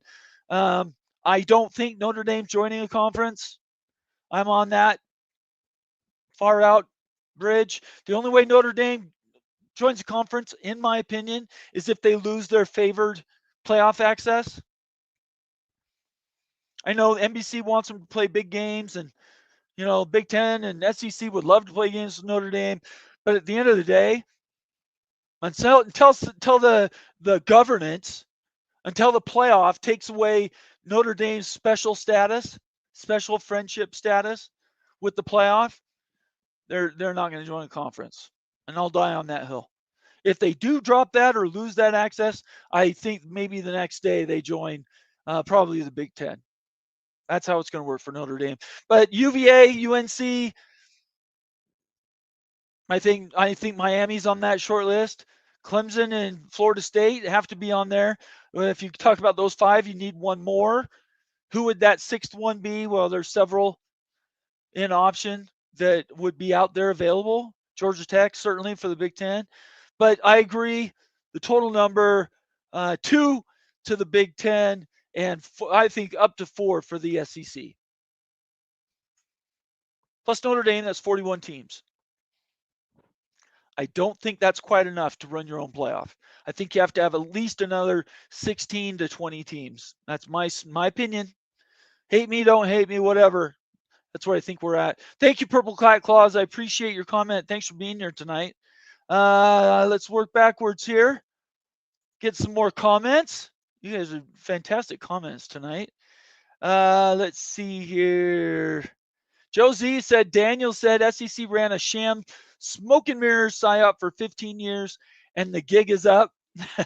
Maybe the gig is up. I don't know. We'll have to find out. Let's see here. Call me David. It's been a minute. Good to see you. Call me David.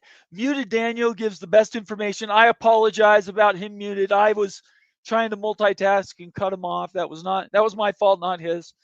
User error. But you can call in now. I won't lose your audio, I promise. 801-899-6203. I appreciate that. Let's see here. Got to get past all those. We lost Daniel. Daniel, all these people cared to listen to you. You should feel good about that. Two Master letting us know his audio dropped. Thank you so much, Two Master, for being here tonight. I really appreciate you. Timothy Green, that soldier out there on the East Coast of the Big 12 Conference representing the great state of West Virginia. Mountaineers. Bomber, in my opinion. Mountaineers, yeah. In my opinion, I think you're very educated and you know what you're talking about when it comes to college football. Thank you, Timothy. I enjoy watching your show and your guests. Timothy, thank you. You know, I appreciate you, brother. You are an OG, and every time I see you jump in the chat, I give thanks every time. So thank you so much for being here tonight and your kind words. That's very nice. All right, let me get to some earlier comments here. I want to make sure I capture all of them. I already did that one. Again, join the show right now, 801-899-6203. Come in and help me out. I do not think I want to talk all night long. Timothy Green, West Virginia right now has 4 players waiting on a waiver from the waiting on waivers from the NCAA. I sure hope they clear that up. All I want is everyone to be treated fair, and we can all get along and be happy. This is something I didn't put into my topics for tonight, but everybody knows I think the NCAA is a corrupt organization. I do. I believe it's extremely corrupt, in many different ways, but that's a big one. Being corrupt by restricting athletes that just want to play sports. I'm not talking about guys that want to play 8-9 years. I'm talking about guys that had injuries and can't get that extra waiver year, or they play junior college for 2 years and lose some of that eligibility when they come to the big dance. I don't understand any of that. I say let them all play, let them in. So I hope they do, I hope they do, Timothy. I really hope they do. Summit Hawk, oh my gosh. Summit Hawk gave 10 new memberships. I'm just going to do this for a minute. Summit Hawk, I have missed you so much, if for no other reason than these bombs you drop when you come on. I cannot believe it. Thank you so much for these 10 new memberships. And I will call those out right now. If you receive a membership and I call your name, make sure you thank Summit Hawk in the comments section and then consider paying it forward. I believe in karma. Do good for others. If you get something for free, buy one for somebody else. That's how we do stuff around here. And memberships mean the most to me. So thank you, Summit Hawk. Let's say to who they went to. I did this to myself again. I apologize. Give me a second. It's just me. The Boro Dog, Michelle Weintraub. Good to see you, Michelle. Richard L. Jeffrey Bell. Jamie Bengals Girl. Jamie Bengals Girl. That's a great name, Jamie. That will stick with me for a minute. I got the keys. Keith Moore. Bunch of new people. You better be subbed, everybody. King Spleen. Spend a minute. King Spleen. Eddie Williams. Case Struthers. And Oh My Rod. That is awesome. 10 new members. I appreciate you guys so much. Again, in the comment section, make sure you thank Summit Hawk for his free membership he just gave you. When this show's over, log back into the College Football Mafia channel on YouTube and click the membership tab and you will go through and see all the membership videos that are just for new members. If you like realignment, if you like talking about governance and the legal things that and realignment, again, the college football playoff, we have so many shows based on those things. The most recent ones, I believe the last one that you did was on UNLV. UNLV, do they have a chance to go to the Big 12? That's another big guess. There's others in the G6 ranks that we've talked about. Boise State certainly has been another one. Go into our library and watch a lot of these videos. Get caught up. And by the time the season comes around, you will be the smartest of all these other people that I've already mentioned tonight and the other members we have, the smartest in social media viewers. I promise. If you guys think that you're not getting your money's worth by what we put out in private member content, please let me know and we'll have a conversation about that, okay? Anyways, I thank you so much, Summit Hawk. It's great to see you. And I need to get you on a show, brother. We need to get that done. It's like 3 years in the waiting almost. Thanks, everybody. Make sure you guys say thank you to Summit Hawk and consider paying it forward and buying somebody else a membership. All right, let's keep going. That is fantastic. That just makes my day right there. Let's get to some more comments. BYU football, that's Shonsky, valuable member of the College Football Mafia family. I'm not trying to complain. I'm for the 511 because I'm so tired of the crap being shoveled down our throats by these conferences. Even if it's one every year, it's not being shoved down my throat. So I guess what he's talking about is the Big 12 potentially only getting one team in. For that matter, the ACC, I really don't think it's the ACC every year. I think it's the Big 12 fighting for that second spot. I believe in merit. I'm a merit guy. If you earn something, you should be rewarded. I believe in all those things. I also know that you can't win a championship that you're not in the tournament for. You can't win the NCAA tournament if you don't make it into the tournament. So I'm real scared that the Big 12 is going to get shafted for the next 6 years. Get one team in 60% of the time, and that team loses in the first round. I think that does more damage than the perception that they were given 2 spots to get in. But I'm not fighting that fight anymore. I've given up. 511 is the sort of the way everybody's leaning, so I'm just whatever. Everybody knows my opinion about it. Anyway, thank you so much. Appreciate it. You guys are so awesome. Let me get to more of these starred comments. Again, call me, you guys. I want to hear from you. 801-899-6203. Numbers right down at the bottom of the page. Give me a call and let's talk about any of the topics you see right in front of you up here underneath my little dancing picture. Or if you guys have other ideas, happy to talk about it. It doesn't just have to be those topics. Let's see here. I'm going to go back to here. Daniel says we're 225. We are, what is that? 275 short. Is that math right? 275. We should have 50 new subs tonight. There's 230 people watching right now. About 160 of those are live on YouTube. Join our channel. Hit the subscribe button. We bring out some fantastic content. I want to share it with as many people as possible. Mowing After Dark. Everybody knows Ohio State guy. Earlier in the show said mowing plan 44332. I would love 4433. Notre Dame must take an ACC slot. 2 best G6 teams get in. And there you go. That's the playoff. That's what he's saying. 44332. Notre Dame would, if they qualify, would take an ACC slot. And the 2 go to the top 2 champions in the G6 ranks. Again, I'm okay with that. I would love that. How likely is it? Yeah, I don't know. But Moen's on it. I love his idea. Thank you so much, Mo. It's great to see you tonight. Morris Simmons checking in, representing the Florida State Seminoles. It was 100 degrees here, and then the weather changed to severe thunderstorms and heavy rain. Thank you, Morris, for the update. Appreciate it. I believe you're talking about the southeast or Florida. It's great to see you. Thanks for checking in tonight. I'm glad your power's on. I know the storms can get nasty. MBM, The 12, meaning the Big 12, feels the same about Utah. Yeah, so we're not going to get into that. That's not one of my topics tonight. But, where Utah is and where they think they are in real life perception, there's a complete mismatch there. I'm not going to get into it tonight, but everybody knows my opinion. Go Black 45 again, one of the best names in social media posting. It's great to have you here, Go Black 45. I appreciate you.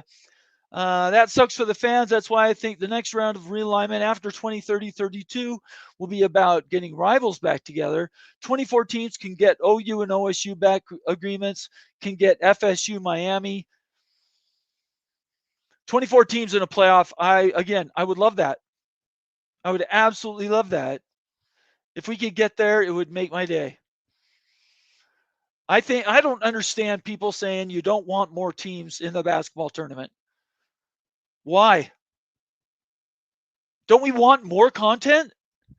Raise your hand if you want college football to end in November.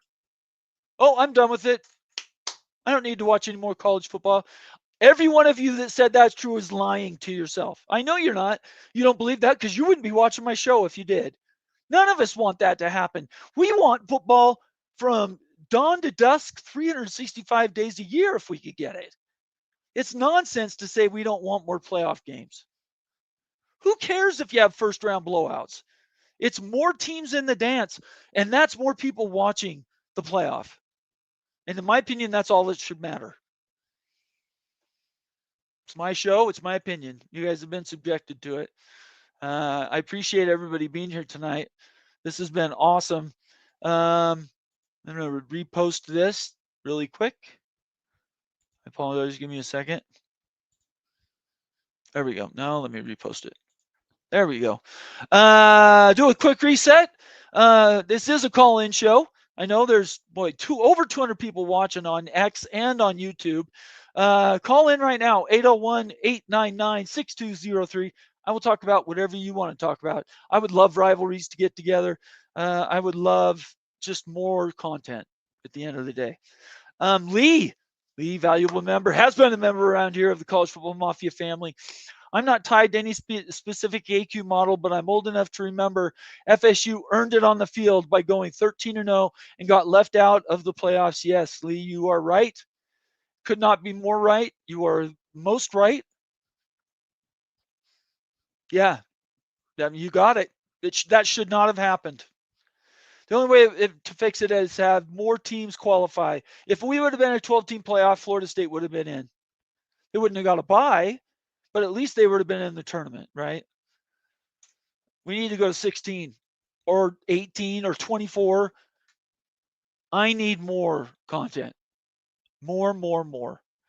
MBM says 5'11" equals Zeppelin. Are we talking about the Graf Zeppelin going down? What is that comment, MBM? Clear that up for me. I flagged it because I thought it was interesting. I want to know what you mean by that. More comments. You guys are awesome. Daniel Gygax, the basketball tournament is fine at 68. Okay. Tempest says, yep, no problem, Daniel. I'm about of the team. I'm about the team as well. Okay. Of the team too. Argraw says that's what the other bowls are for. Okay, let's really quick. And Argraw brought this up about the Big Ten last year and how they showed in all the bowl games last year. In my opinion, the bowl games mean nothing. The only games that matter anymore are the playoff games. I don't care what playoff game goes to the Rose Bowl, what playoff game. None of that matters to me. The rest of the games that aren't in the playoff are just intramurals, in my opinion. I don't care about them at all. Most of these teams, they either have everybody sit out or nobody sit out. So you don't get a true measurement of how strong these teams are generally in the bowl games. So I put no value in the after season bowl game count. I think the games matter in the playoff, but that's just my opinion. Let's see here. Argar also says Penn State fan here. I don't want any. I want Let's see. I don't know anything about basketball stuff. Watch wrestling and hockey. Okay, there you go. We'll keep going. Add some more comments out here. Let's see here. Joseph Kerlegan, MBM, this way at the beginning of the show. Go back and look at the top 25 end of season polls from the 70s, 80s, 90s, and tell me who were the most in the top 25. I lived through those years. I have a pretty good. It used to be you finish a year at, say, 8th. The next year, unless you had huge turnover, you started somewhere in the mid-range, in the top 25 at a minimum. That's how they used to do it. I know that because I lived it. During the 70s, 80s, and 90s, which I call the golden age of college football, if you finished high in the top 25 one year, the very next year you'd be high in the top 25. And that's how you build dynasties. That's how Miami did it. That's how Nebraska did it. That's how Oklahoma did it. And there's a reason for that. They were rewarded for building a program year after year. They got rewarded in the top 25. Is that what we have now, people? Of course it isn't. Not at all. We're not even close to living in that world now. We're in a world where every year it resets, and resets based on what? Recruiting rankings, conference alignment. That's not proving it on the field at all. That has nothing to do with it. If you finish 8th in the country at the end of one year, the very next year you should be anywhere from 7 to 11 the next year, unless you have some drastic change in your team. That's how I think it should run, and I think it's broken that it doesn't run that way. One of the many broken things we have. Timothy Green, I understand why some players don't want to do it because of injuries and possibly knocking them out of the NFL, which less than 1% goes to the NFL, so it shouldn't really matter. Yeah, but Timothy, they all dream they make the NFL, right? That's where we're at. They all dream they're going to make the NFL, which means they're going to drop out. You're going to get the juniors, not as much anymore, the juniors, because they get paid millions and millions to stay in college. I think the days of people sitting out of the regular, of doing anything, leaving early to the NFL, that's going to be curbed if NIL continues to be rewarded in the millions of dollars every year. I don't know that there's going to be this huge turnover like there used to be for sophomores and juniors because of NIL, right?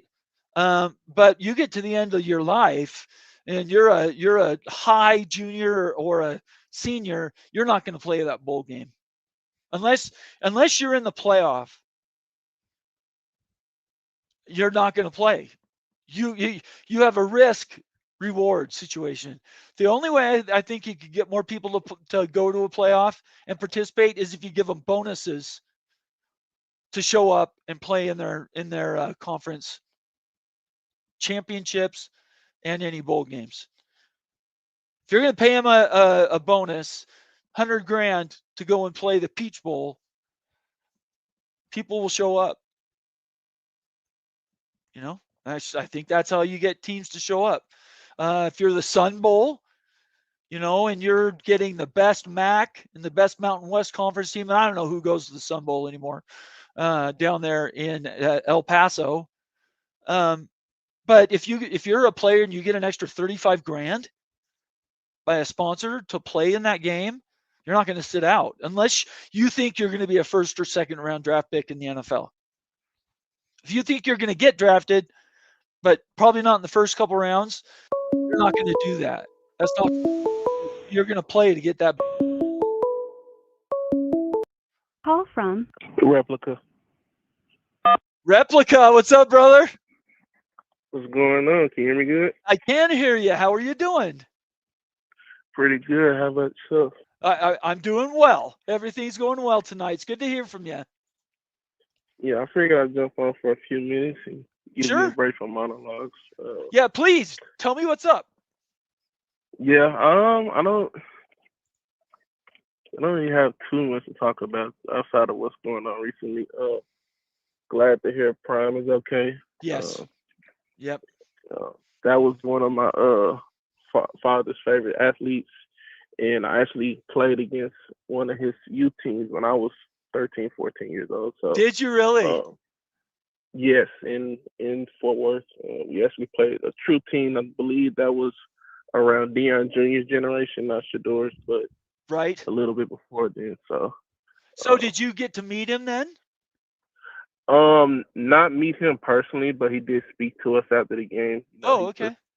Pretty busy guy, and he had a lot of he knows a lot of those kids. We were actually on the opposing team, but he made sure to give time to everybody. That's kind of who he's always been. So glad people are getting to see a little more of a vulnerable side to him, because he's always been portrayed as like a selfish person who's just doing it for the image or to get his son to the league, and none of that stuff has ever been true, because he didn't need the coach to get his kids to the league, and there are a lot more a lot less stressful ways to make money and yes, to be in the public eye than to be a college football coach. So I could not agree with you.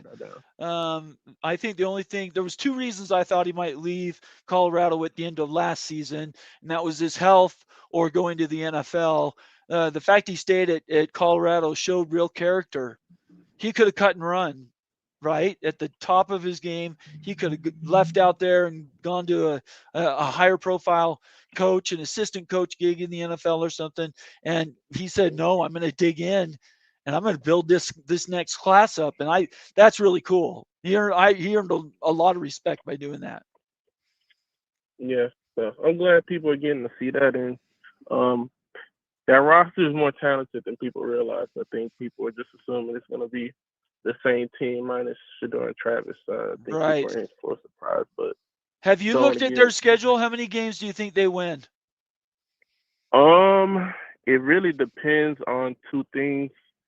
Number one, the line of scrimmage. If their offensive line can be even average, they don't even have to be good. If they can be average, I think they will be live to win the conference. I know that sounds crazy, but wow, you think so? They have okay. played, the last 2 years, they have had arguably the worst O-line in college football. Yes, I agree with that. Yep. So I think a lot of that improvement is gonna have to come from within. But they brought in two guards. One of them is Xavier Hill from Memphis. He had a lot of SEC offers, and then the other one is Chrysler from Illinois.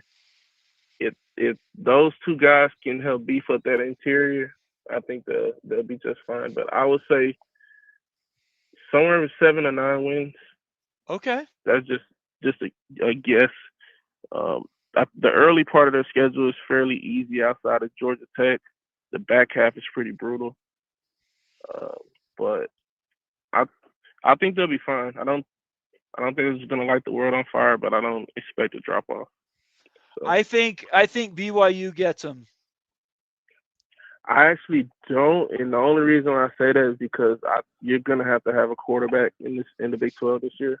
I think last year there were a lot of great running backs and defenses, and I think the quarterback play was down.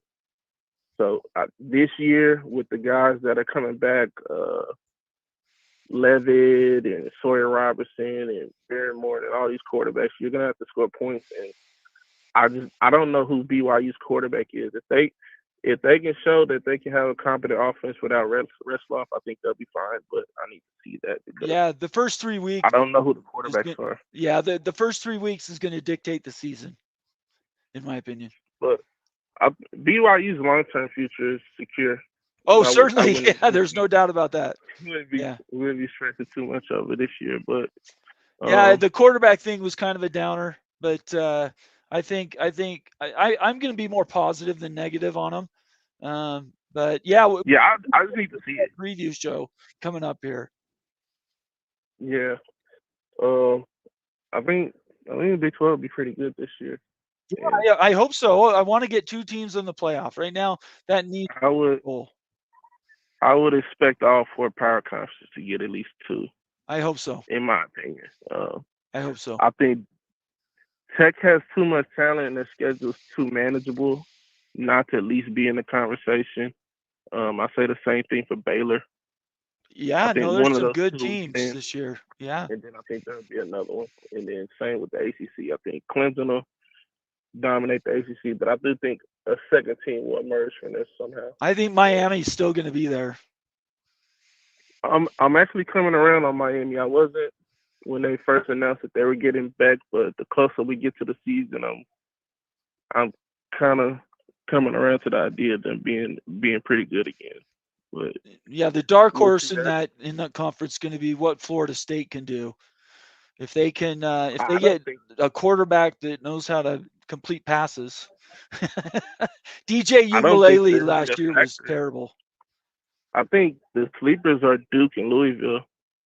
Wow. Duke won 9 games and got rid of their quarterback. They went and got the kid from Tulane. So Yeah, the no, fact that that's they weren't satisfied with what they got should, preseason's I going to think, be fun to talk about in the next month for sure. yeah, for trying to get away from these playoff conversations and Yeah, let's the start rest talking of the football. officially. All right. Any last comment before I let you go? Nope, that's all. All right. Well, thanks for calling in, Replica. You know I love to hear your voice. All right, take care, Bob. All right. We'll talk to you later. Replica in the house, taking off. Appreciate you, brother. Thank you so much. Helping me keep the lights on around here. Appreciate everybody that's been with us tonight. I'm going to go until you guys are done with comments. It looks like we still got a few new ones I want to get through. And then if you guys want to call in, now's sort of a last call. 801-899-6203. Come in and let me know what time it is. Tell me what you guys want to talk about before I take off. We're going to get to a few more comments that we've got. Let's just get some comments that I flagged as we've gone through the show. Timothy Green says, Bob, I think we'll be lucky to go 5-7. Boy, West Virginia's got a tough road. They have Utah at home. That's good. They have to travel to Provo. That's not a trip, especially at the beginning of the season. That's not a trip anybody should want. West Virginia is going to be, I think West Virginia could be anywhere from 6-6 up to, I think they can go 9-3 this year if their team comes around. Rich Rod has to hit the ground running, in my opinion. Tempest said, yes, DJU was awful. Yeah, that was maybe the worst free agent pickup in the history of college football. DJ Ukulele going to Florida State was an absolute disaster. I don't even know. If I was a Florida State booster or something, I would absolutely have rioted at the end of the season because of how bad that pickup was. Destroyed a lot of perception of Florida State. Not good. There needs to be a rule that if you sit out, you pay back all NIL. Okay, so look, you can write contracts to have all kinds of riders, all kinds of options. You get a bonus if you play in a bowl game. You lose money if you don't play in a bowl game. You could do your paid NIL dollars by how many games you play, start to finish, outside of injury. A lot of these things matter, and in contracts, they can get creative to do these things. There are a lot of options that can't be instituted really easy without collective bargaining, though. Collective bargaining or some sort of representation for the players. I don't know the ins and outs on the contracts, the NIL contracts, and what you can and can't do.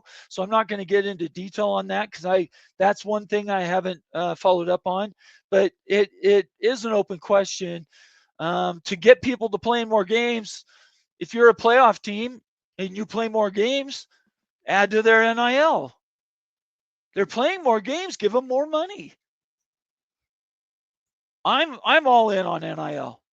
Players should get paid to play. I feel very strongly about that. Let's see. Chris G says, Bomber, great show as always. Thank you, Chris. I appreciate that shout out. Thank you so much. Shonsky, big BYU football. So Bomber, if it's changing so much and resets every year, why the hell would you want AQ model? Once you take 2, you're never moving to 3 ever. I'm not debating this anymore, Shonsky. At the end of the day, the AQ thing I think is done. I don't think unless they get a negotiated settlement and they go to 4-4 or 3-3 or something like that. I don't think 4-4-2-2 has any legs at this point. So it's not really anything to argue. Everybody knows my opinion about it and the Big 12 and how they treat it.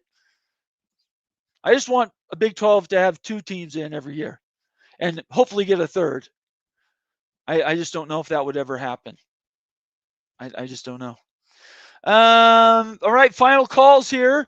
801-899-6203. Is that right? I should write it down on one of these other stickies I have. There we go. 801-899-6203. If you want to comment right now, call. If you want your comment to be read in the next 90 seconds, so it'll have to be a super chat. Other than that, I'm actually going to tell you all thanks for being here tonight on this special show.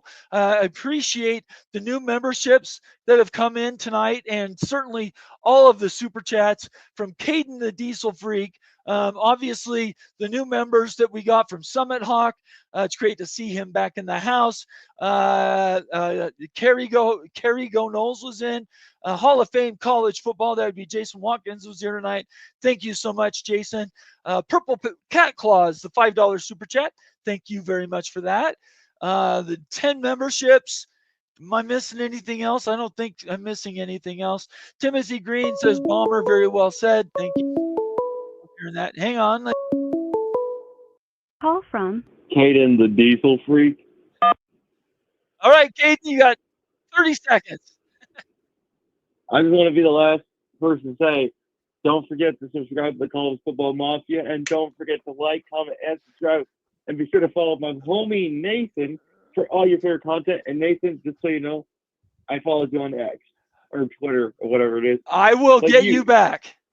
But everybody, please subscribe to the College Football Mafia. You don't want to miss out on the best college football content right now on YouTube. That's for the College Football Mafia. And don't forget to follow Nathan, the biggest BYU fan on the internet. This guy, man, put some amazing stuff on the internet. So don't forget to subscribe and don't forget to follow Nathan as always. And appreciate you, Nathan, as always, for what you do. And one last time for OHIO, go Bugs. And hey, the next episode of the College Show, I know it's going to be a banger, and it's going to be a bomber with Nathan the Bomber up in the building. Thank you so much, Caden. You started us off and you finished us tonight. You have a great night, okay? OHIO, and I go Bucks. See you later. Bye-bye. Caden, I'm going to clap him out. That was fantastic. I appreciate that. That bracketed my show tonight. Thanks, everybody, for being with me tonight. Stay out of trouble, please. Thanks again. If you guys want to continue to support us after the show ends, you're watching this and it's recorded, hit us up for new memberships or super chats, and they will pop up at our next show. We read all super chats, and we certainly acknowledge all new members. Everybody have a great night. I want you to stay out of trouble, and look for us either tomorrow or Thursday. Me and Moen will be live on our next call, maybe a call-in show. Certainly it'll be a topic show. I appreciate everybody being here tonight. Thank you so much for your time. I appreciate you, the rest of College Football Nation, Mafia Nation. Appreciate you, and I want you to have a great night, okay? We'll see you later.